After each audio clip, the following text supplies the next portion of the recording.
So I found a new car from the Daihatsu Copen, and I will take you on a small journey and also will discuss with you what is necessary if you are on a budget. What would be your best choice to really enjoy your car? So if you are really tight on the budget, I would recommend that you get a car that is not too expensive, of course, but also reliable. So not too expensive to start with, but also not too expensive to maintain.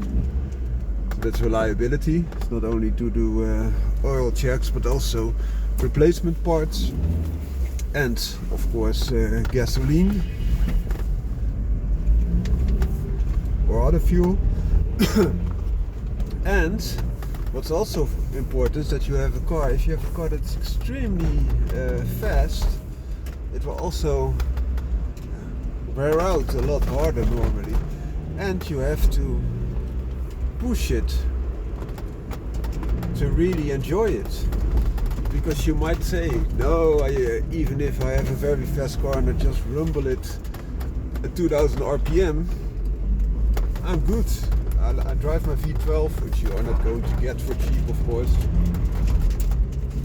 Just going to ride my V12 engine and really enjoy it as a luxury type of experience. That is of course interesting, but if you have a fast car with, for example, that V12, you also want to hear it sing of the time, if you're a car enthusiast like me. And if that's the case, you will be far better, far more happy with a car that is a lot less powerful, that you can enjoy. And why is that? Because if you are going to enjoy that V12, it will start sipping fuel like a maniac, but also, so not longer sipping, but really going for it. But also it will, all those materials will start wearing down a lot faster. But also you will get tickets, speeding tickets, for example, or you have to go to a circuit, because otherwise you can never exploit the power of your car. And if that is the case, it is completely beyond this topic, because you want a car that is fun but on a budget. So long story short, for example, people will tell you performance on the budget could be a Golf GTI or something like that, but the Golf GTI nowadays is a car that's a little bit distinct. It's a little bit separating you from the driving experience. It's also extremely costly at this time, so it's getting more costly and more costly. It's also becoming heavier. And the performance is such a capable car already out of the box, that if you want to seek its limits, you really have to go quite a decent speed. And what is nicer then, on the other opposite, is a car like this, the Daihatsu Copen. And why is that? Because unlike that VW, it is a car that has very meager horsepower. If that Golf, by the way, that's Alpha, I will come back to that later. So that Golf has 245 horsepower, this has 83, and that is a drawback in performance terms, but also it's such a light car. It's almost half the weight, or at least only 2/3 of the weight. And if that is the case, that gives you a car that is a little bit different in the experience. So it will be very nimble to corners, like the Golf GTI, but perhaps a little bit lighter and more nimble. Perhaps, for sure, that the Golf GTI will feel like a boat if you have driven this. Well, this might look a little bit more like a small boat, but it is a car that is fun.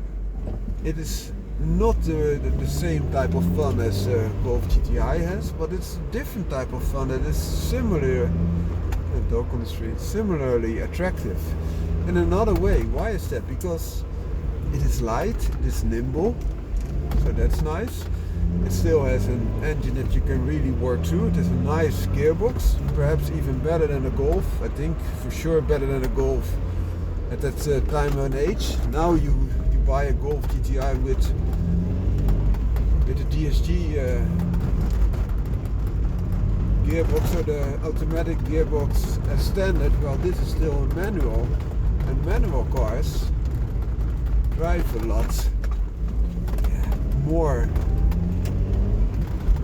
direct, more interesting, because you will be in charge, and that's a nice thing. And also the benefit is that this car is, because it's so light, also very frugal. It's also very reliable because it's a Japanese type of car. I'm not saying that all German cars are not reliable, but on average you have a more reliable car in a Japanese manufactured one than in a German manufactured one, even though they will tell you that the German ones are more premium.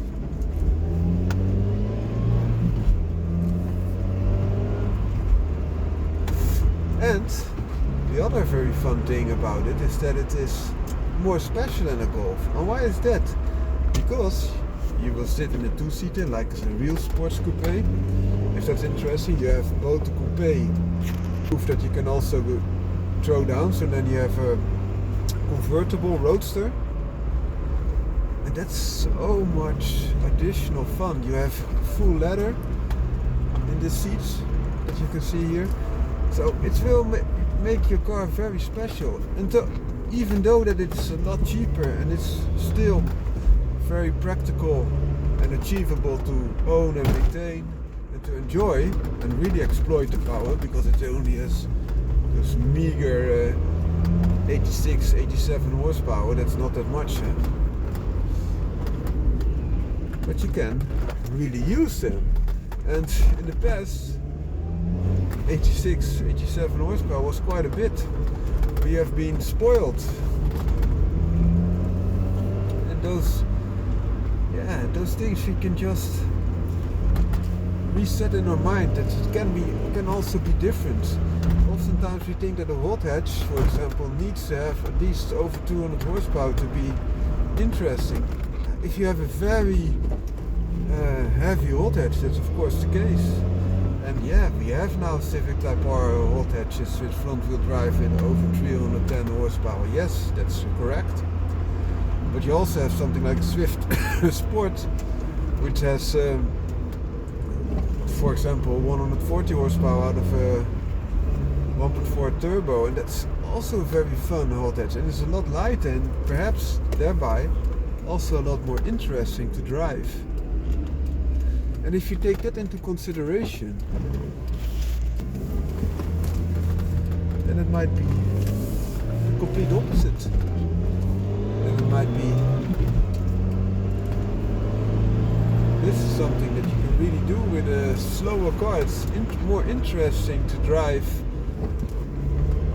a slow car fast and a fast car slow, because as I started out, if you have a very capable car but you only rev it like 2000 RPM because you want to look at to keep within all the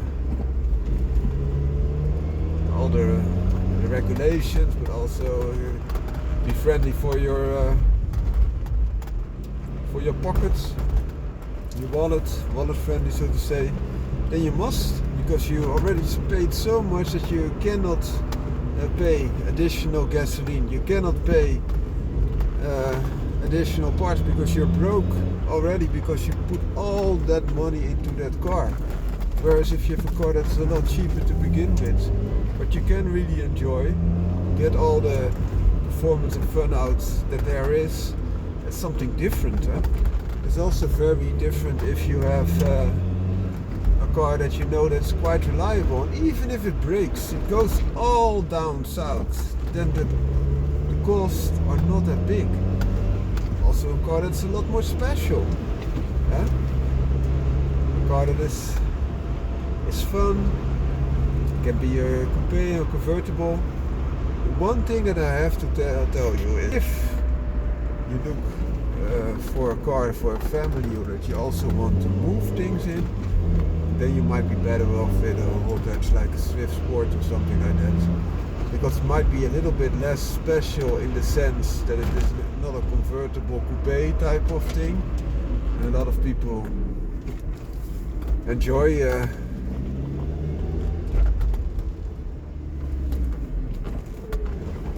of course, that they have something that is special, of course. But if you can get through that sentiment, then you have with a hatchback, a light hatchback could be also another light hatchback that is capable and has a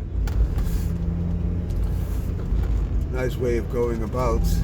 That could be nice, because then you have a lot less costs in the case that you don't need an additional car, or you are not dependent on for example, your family or friends to lend or swap cars.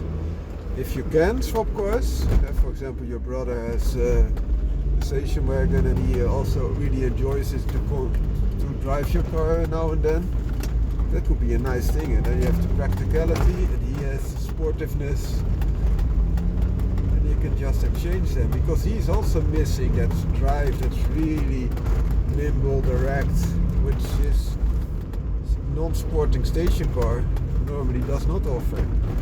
But all things combined, if you really want to have fun on a budget, it might be better to just get a normal attach, because then you have a more practical